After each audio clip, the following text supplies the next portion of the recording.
दोस्तों आज की इस वीडियो में बात करेंगे होल्ड टाइम मॉनिटरिंग के बारे में। So hold time monitoring is a continuous monitoring for 24 to 48 hours to analyse the heart rhythm. Heart rhythm को देखने के लिए 1 से 2 दिन के लिए ये छोटा मॉनिटर होता है जो पेशेंट की बॉडी पर लीड लगाकर इस मॉनिटर को अटैच किया जाता है। तो अगर आपको नहीं पता है कि ईसीजी क्या होता है, बेसिकली इलेक्ट्रोकार्डियोग्राफी, तो मैंने डिस्क्रिप्शन में लिंक दिया है, आप उसे देखकर समझ सकते हैं पहले कि ईसीजी क्या होता है।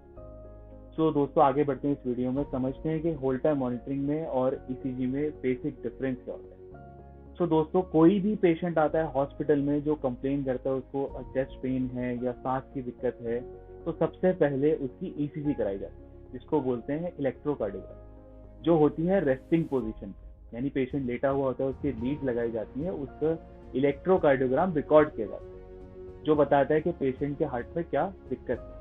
अगर वो दिक्कत नहीं पता लग पाती और पेशेंट बताता है कि उसे फिर भी प्रॉब्लम हो रही है, जैसे रनिंग करने में, कोई काम करने में, तो उसके लिए किया जाता है डायग्नोस करने के लिए हार्ट की एक्टिविटी को ट्रेडमिल टेस्ट, जिसको हम बोलते हैं exercise tolerance test. Basically patient को एक्सरसाइज करवाई जाती है, ट्रेडमिल पर रन करता है पेशेंट। और दोस्तों आपको पता है कि जब हम एक्सरसाइज करते हैं, कोई एक्टिविटी करते हैं, तो हमारा हार्ट रेट और ब्लड प्रेशर बढ़ जाता है। बेसिकली हार्ट का जो वर्कलोड होता है वो इंक्रीज हो जाता है।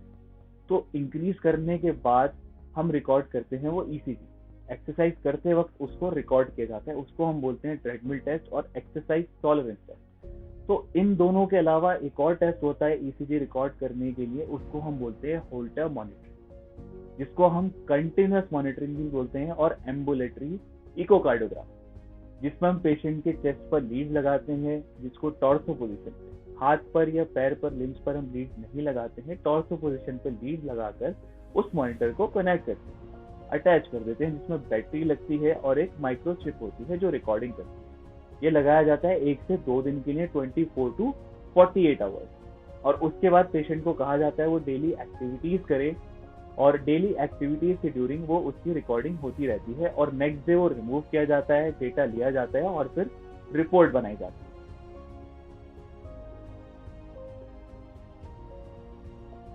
तो बात करते हैं इसके इंडिकेशंस की कि इसको कब यूज किया जाएगा और किस पेशेंट के यूज किया जाएगा। तो मोस्ट कॉमन इंडिकेशन है दोस्तों सिनकोप, कि किसी का बेहोश हो जाना, उसकी कोई वजह ना हो, लॉस ऑफ कॉन्शियसनेस, उस पेशेंट की कंटिन्यूस मॉनिटरिंग के लिए हम यूज करते हैं होल्ड टाइम मॉनिटरिंग। किसी पेशेंट के पेस मेकर लगा हुआ है, आपको पता है कि पेस मेकर एक डिवाइस है, जब कंडक्शन में प्रॉब्लम आने लग जाती है तो उस पेशेंट के इम्प्लांट किया जाता है, तो उसकी कंटिन्यूस एक्टिविटी देखने के लिए हम यूज करते हैं होल्ड टाइम मॉनिटरिंग।